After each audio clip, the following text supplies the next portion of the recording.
ikonnya.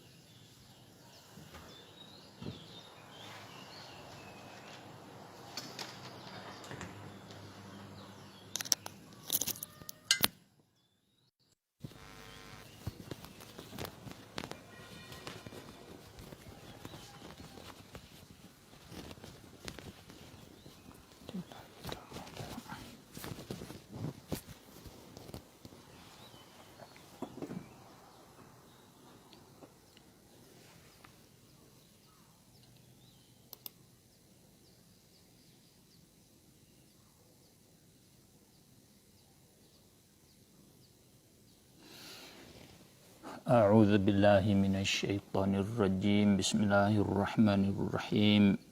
Alhamdulillahi rabbil alamin wassalatu wassalamu ala asyrafil anbiya'i wal mursalin sayyidina Muhammadin wa ala alihi wa sahbihi ajma'in. Subhanaka la ilma lana illa ma 'allamtana innaka antal alimul hakim wa la haula wa la quwwata illa billahil aliyyil azim. Rabbana shrah lana sudurana wa yassir lana umurana. Rabbana atina min ladunka rahmatan wa hayyi' lana min amrina rasyada.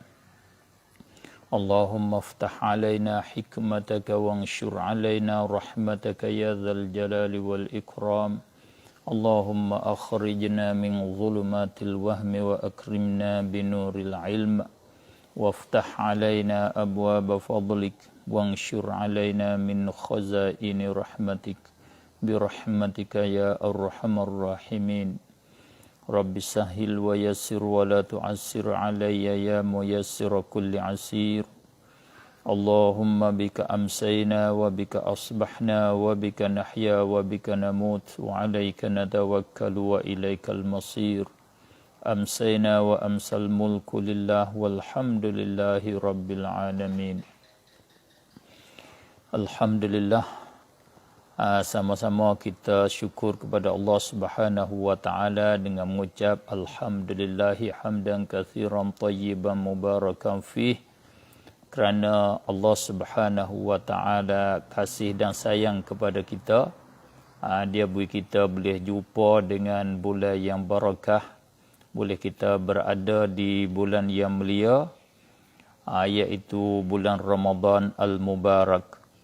Mudah-mudahan kita dapat barakah Ramadan pada tahun ini, khususnya di antara barakah Ramadannya iaitu keampunan daripada Allah Subhanahu wa taala.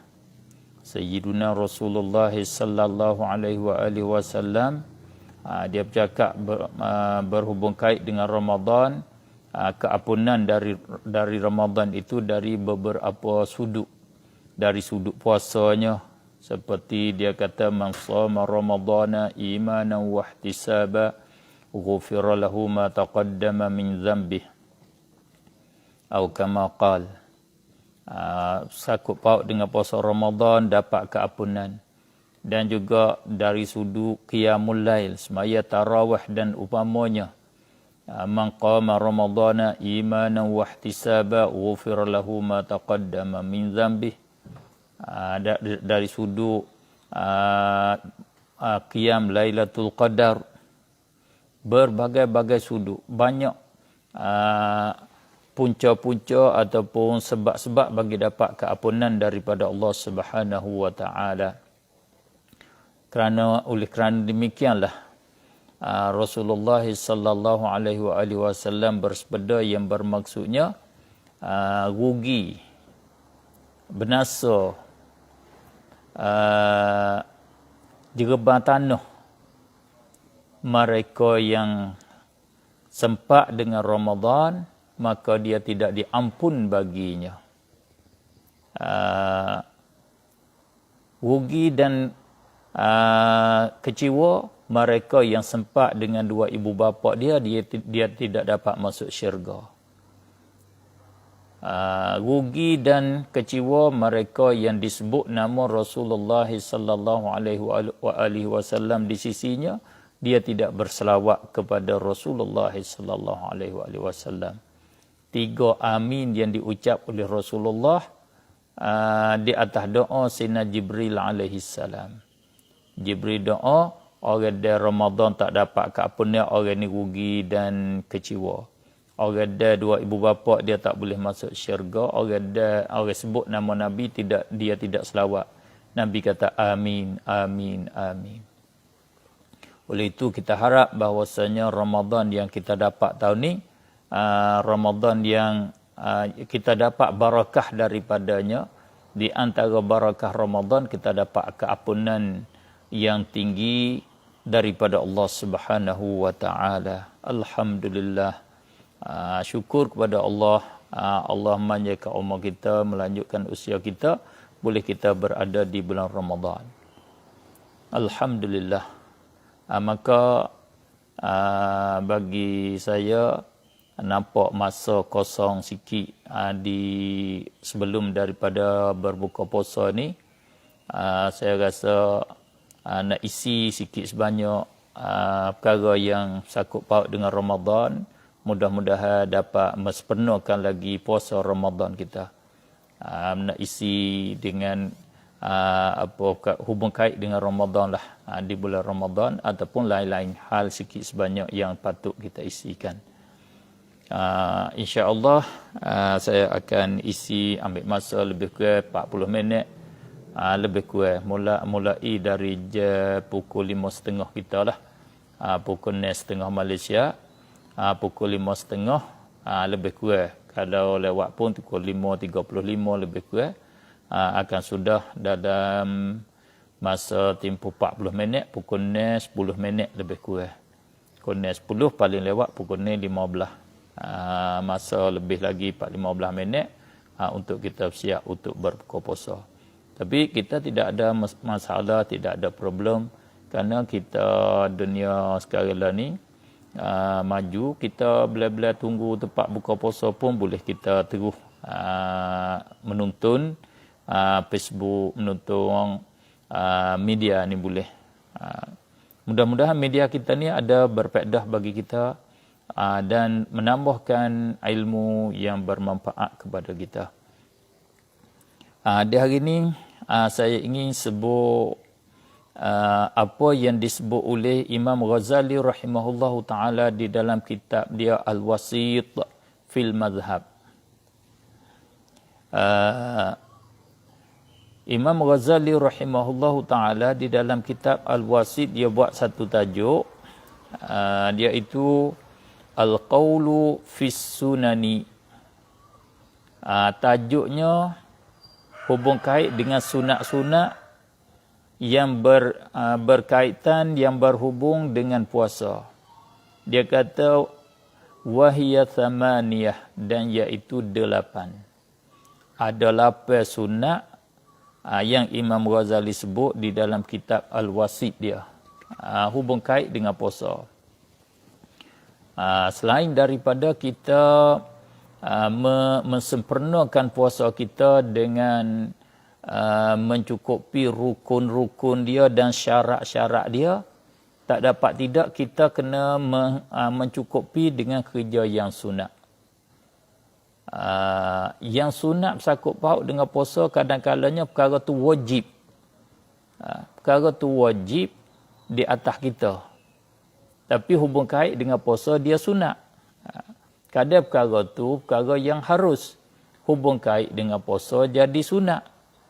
Perkara yang haram, dia wajib di atas kita tinggal. Sunat menghubung kait dengan puasa.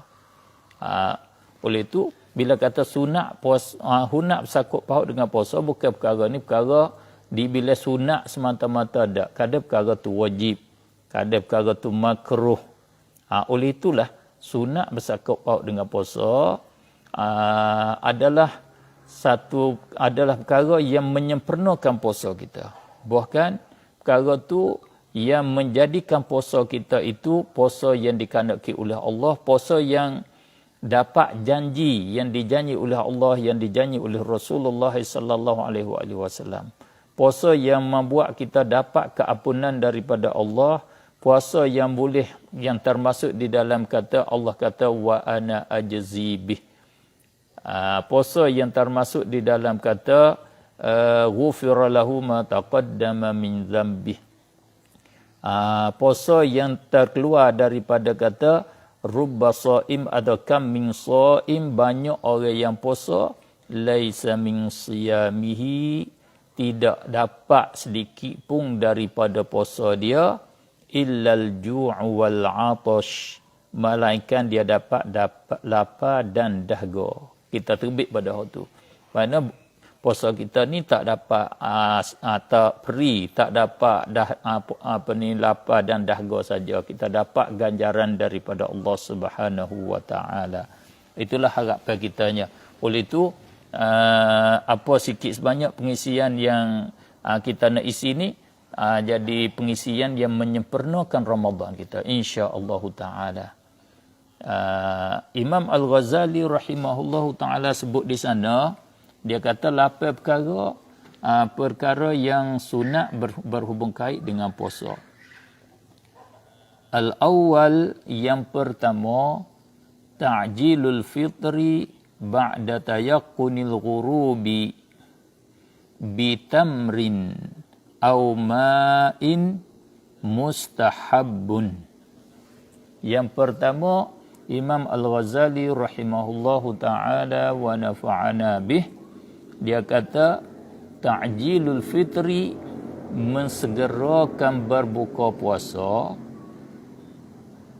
mensegera ba'da tayaqqunil ghurub, kemudian daripada yakin gaib matahari, jatuh matahari daripada ufuk. Matahari bukan dia jatuh daripada atas ke bawah, jatuh kepada satu tempat, kemudian dia naik semula, bukan. Makna jatuh matahari, makna ghurub, dia gaib daripada ufuk, terlindung daripada kaki langit. Dia masih duk tergantung, dia masih duk ada. Sekarang kita kata kita gaib. Tapi di sana, orang di Mekah, di India sana, masih matahari duk ada. Maka dia gaib daripada kita saja. Sebab tu dia panggil ghaib, dia panggil ghurub. Dia tak panggil sukut. Dia tak panggil jatuh. Cuma bahasa kita Melayu kita panggil jatuh.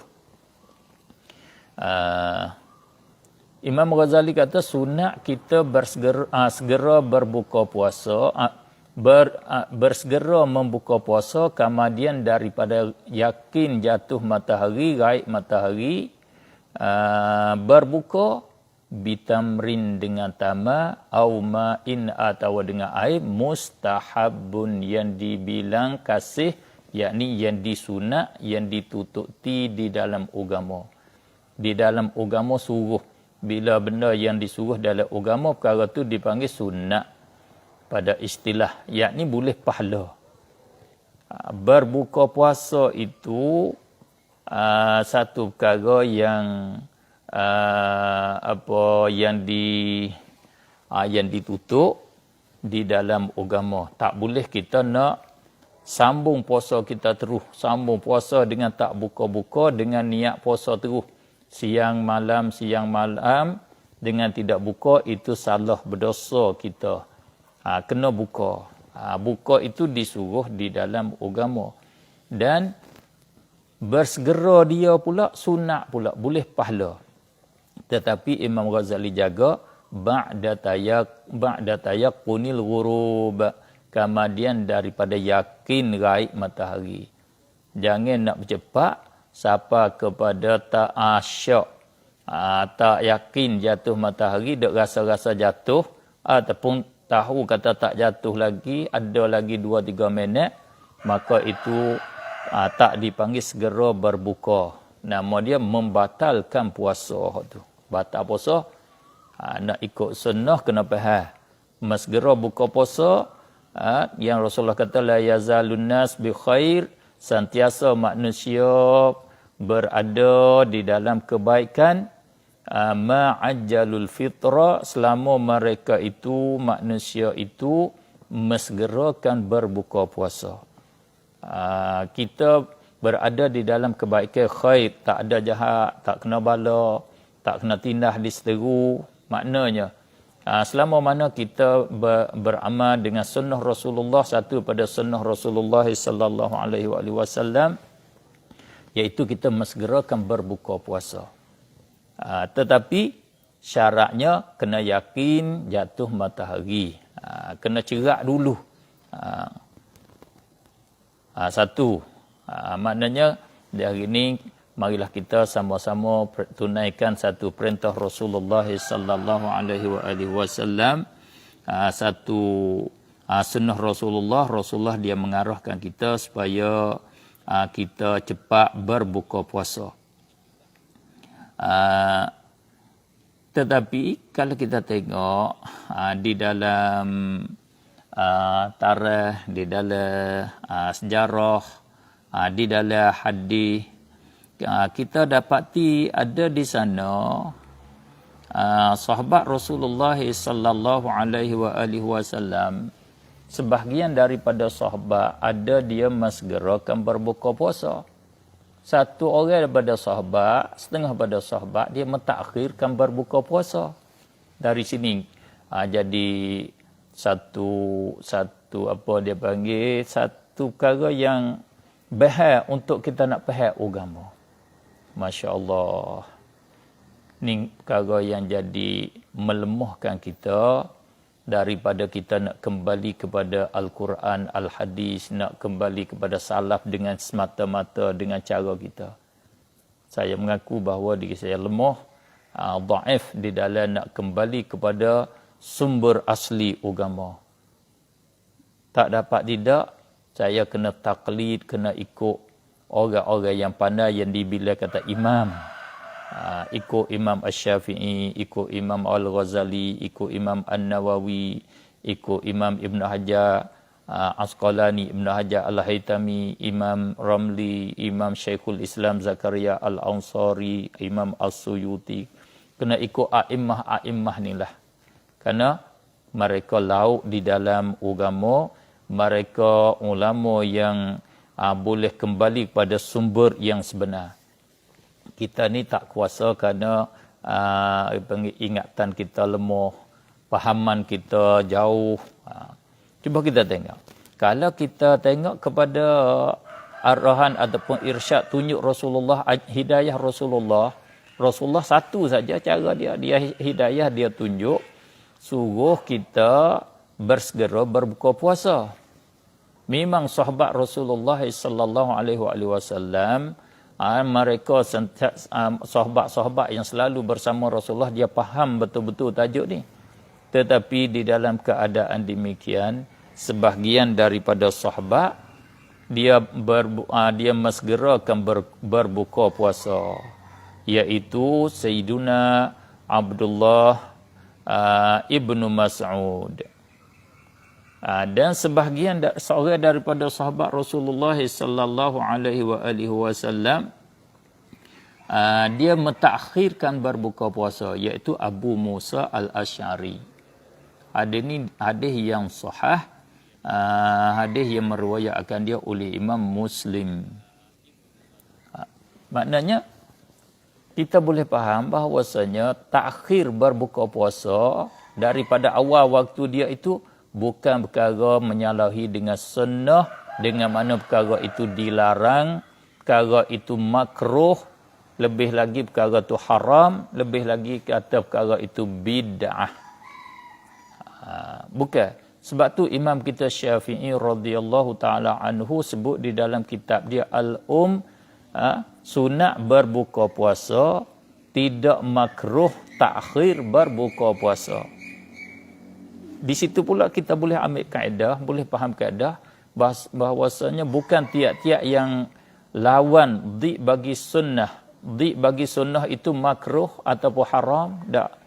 Ada kala di lawan bagi sunnah itu harus, boleh.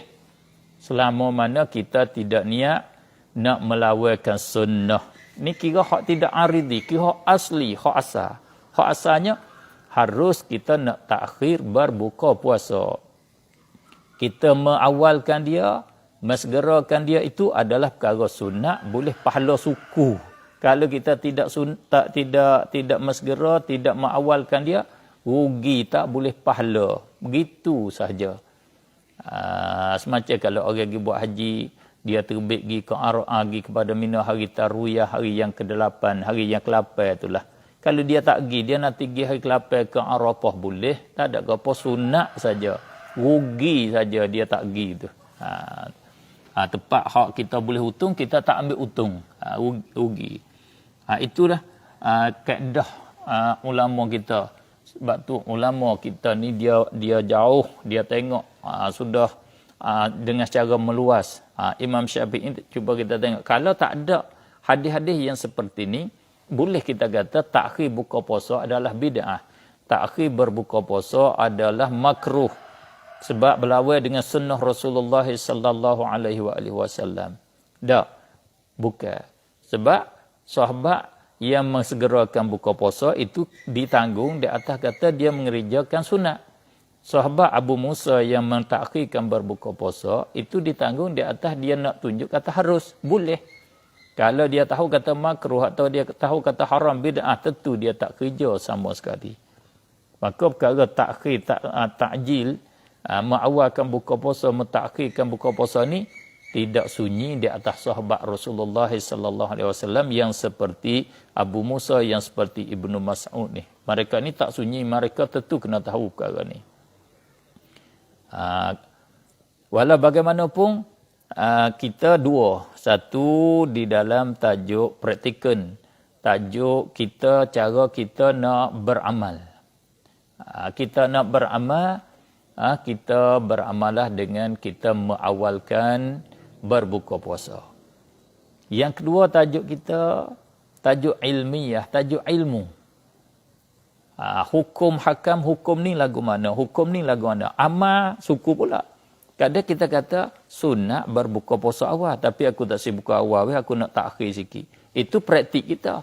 Kita tahu sunat bila takhir ni harus. Itu tak ada masalah, tak ada problem. Seperti kita tahu sunat kita semaya tarawih, kita tahu sunat kita semaya sunat subuh, tapi kita tak semaya. Tak ada masalah. Yang salah, kita tak tahu. Kita kata sunat berbuka puasa di awal waktu. Sunat semaya tarawih. Tapi ilmu kita tak tahu. Siapa tinggal semaya tarawih itu bid'ah. Semaya tarawih lebih daripada 8 bid'ah. Tak semaya sunat subuh bid'ah. Itu salah. Itu masalah kita mengatakan, kita berkata dengan satu hukum bighairi ilmin. Kita bercakap dengan tidak ada ilmu. Itu menyebab bagi sampai pada peringkat kita tu dallu wa adallu. Fa aftau bighairi ilmin fa dallu wa adallu wal iyadza billah. Masa kita masa kelam kabut, masa Allah qabat, Allah ambil ulama. Ulama hampir-hampir habis diambil oleh Allah Subhanahu wa taala. Tinggal puak-puak orang-orang yang nampak zahirnya ulama seperti kita seperti saya ni. Nampak kata bentuk orang pandai. Hakikat kita habis dah ilmu, tak ada ilmu. Kucak-kaci habis di dalam ilmu. Cuba kita perhatilah di hari ni. Wal'iyadzabillah. Takutnya kita banyak yang bercakap bighairi ilmin, ifta bighairi ilmin, memberi fatwa dengan tidak ada ilmu. Astaghfirullahalazim. Satu. Dan lagi pula di dalam yang pertama ni juga Imam Ghazali kata wa yaqulu 'inda dzalik, dan berkata ketika demikian itu, ketika berbuka di samping kita berbuka, dengan makna selepas daripada kita berbuka, kita sudah masuk waktu maghrib, kita awal berbuka. Sesudah itu Imam Ghazali kata sunat berkata Allahumma laka sumtu wa ala rizqika aftartu. Sunat kita berdoa dengan upama ini doa. Allahumma laka sumtu wa ala rizqika aftartu fataqabbal minni innaka antas sami'ul alim. Sabit di dalam hadis yang sahih, Nabi sallallahu alaihi wa alihi wasallam bersabda, 3 tempat doa yang diterima. 3 doa yang tidak ditolak. 1, da'watus shaim 'inda fitrih, doa orang yang berpuasa ketika berbukanya. Kita pilihlah doa-doa yang kita kehendak, yang kita nak ketika kita berbuka. Makna ketika berbuka, ulama kita kata indal fitri, iaitu ba'dal iftar, ba'dal fitri, kama dia daripada kita berbuka. Selepas daripada kita buka, makan buah tamar dan umpamanya. Satu lagi, berbuka sunat kita berbuka dengan tamar ataupun dengan rutab. Sabit di dalam hadis yang sahih, Rasulullah dia berbuka dengan beberapa rutabat. Kalau tak ada rutab, dia berbuka dengan tumairat, beberapa butir buah tamar. Bila tak ada buah tamar, dia hasawatin, dia minum beberapa teguk air. Rasulullah tu cara berbuka puasa yang sabit daripada Rasulullah sallallahu alaihi wasallam. Benda-benda yang dia buat berbukanya tamar rutab dan tamar kering dan juga air. Ulama kita dia kata sunat dengan rutab, dengan tamar. Kalau tak ada rutab, tak ada tamar, benda manis. Perkara yang manis yang tak masuk api. Kerana qiyas di atas tamar tu lebih dekat dengan tamar, lebih dekat dengan rutab, iaitu benda-benda jenis manis yang tak masuk api seperti buah rambutan, buah durian. Bila tak ada perkara yang manis, jenis manis yang tak masuk api, baru yang keapaknya manis yang dimasuk api. Iaitu bubuk kacang ke, cendol ke, locong ke, cekmek ke, keping hidung ke, macam-macam lah boleh. Yang kita masak dia dengan api. Kamar dia kalau tak ada dengan air. Ulama kita dia tengok lebih luas lagi. Dia tengok makna. Dia tilik kepada illah yang Rasulullah berbuka puasa dengan buah tamar, dengan rutab. Dia tengok kat situ. Walau bagaimanapun, yang disuruh kita berbuka dengan perkara yang manis pertamanya. Yang kedua, bila tak ada, dengan air. Sesudah kita berbuka, sunat kita berdoa. Di antara doanya, iaitu doa yang kita selalu duk baca, iaitu Allahumma laka sumtu wa bika amantu wa ala rizqika aftartu. Tambah lagi, sabit di dalam hadis, fataqabbal minni innaka antas sami'ul alim. Perkataan wa bika amantu itu tidak ada di dalam hadis.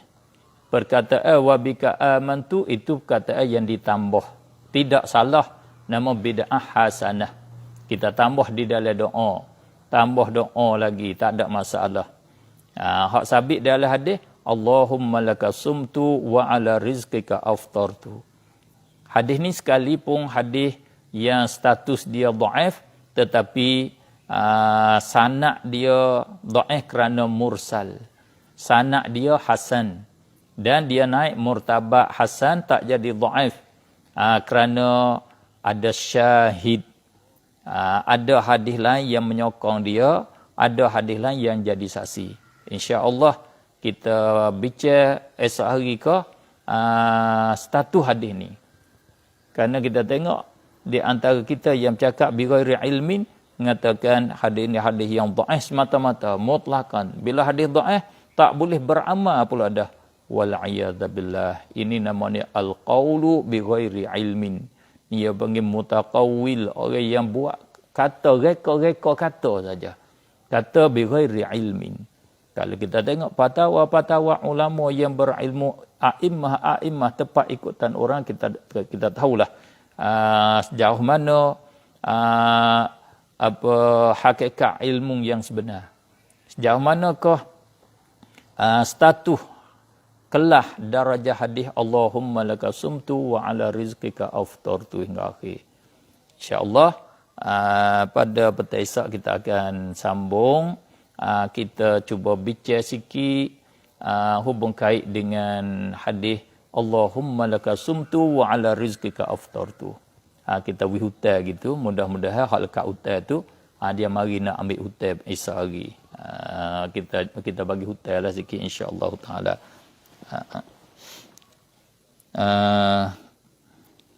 Terima kasih kepada yang ikuti siaran ataupun setuhan di petang yang barakah ni. Ada beberapa soalan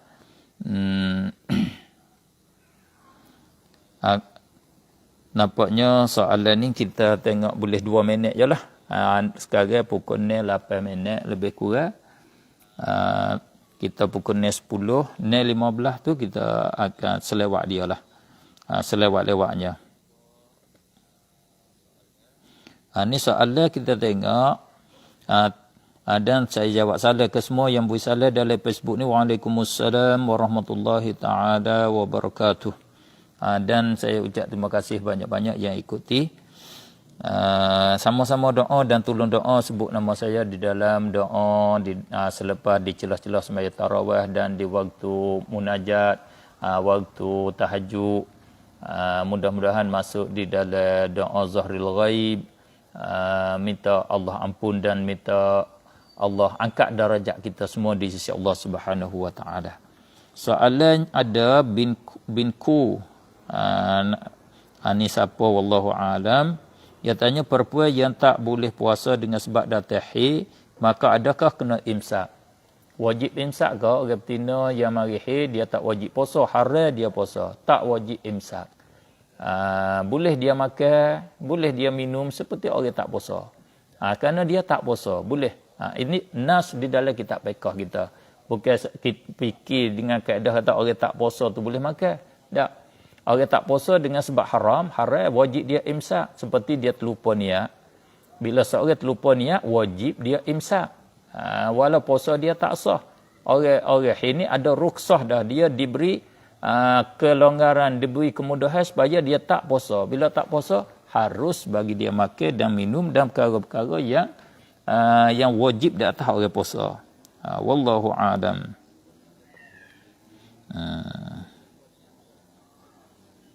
Ni ada tolong jawab, ada Adil Solah dia kata tak kena imsak. Ya betul.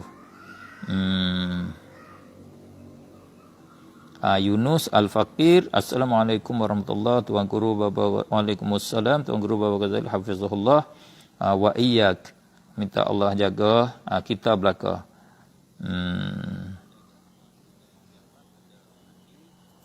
Hasan Al-Fatani Al-Makki dia kata, Baba saya ada soalan, kalau kita ada zakat wang, kawan kita ada hutang dengan kita, kalau kita bayarkan keluar zakat kepada kawan tu, boleh tak? Boleh, tapi jangan berjanjilah. Kata aku keluar zakat padamu ni syarat kena bayar hutang aku. Kalau begitu tak sah. Kita berjanji, kena berjanji bohong-bohong. Mula kat hutang aku nak beri zakat, mu tolong bayar hutang aku dah. Bukan berjanji buat syarat dah. Cakap dengan cara berkira, panggil irsyad, tunjuk jalan saja. Kalau berjanji mati, syarat tak sah zakat kita. Kita boleh beri atas jalan bukan dengan jalan syarat mati, syarat tetap. Kalau beri kepada dia ambil keluar zakat pada ambil bayar hutang kita, sah. Wallahu a'lam.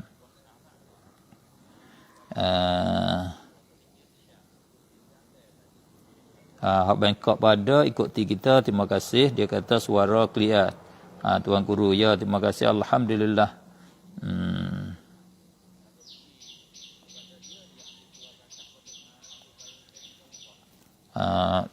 Banyak itulah. Tengok kepada masa tu kita rasa cukup lah. Kita banyak-banyak sangat, takut muak, takut mutah, takut jeluak pula. Banyak ni saja untuk hari ini. InsyaAllah apa yang kita sentuhkan pada hari ini, kita akan masuk pula di dalam dalam share dalam Facebook semula, insya-Allah taala boleh ikuti semula. Untuk hari ini mari kita sama-sama beristighfar dengan istighfar kifarat majlis, iaitu subhanakallahumma wa bihamdika asyhadu an la ilaha illa anta astaghfiruka wa atubu ilaik. Subhanallah walhamdulillah wa la ilaha illallah wallahu akbar wa la hawla wa la quwwata illa billahil aliyyil azim. Adada kulli harfin kutiba abadal abidin wa dahrad dahirin. Allahumma inni astaudi'uka ma 'allamtani farduduhu ilayya 'inda hajati ilayhi. Wassalamu alaikum warahmatullahi wabarakatuh.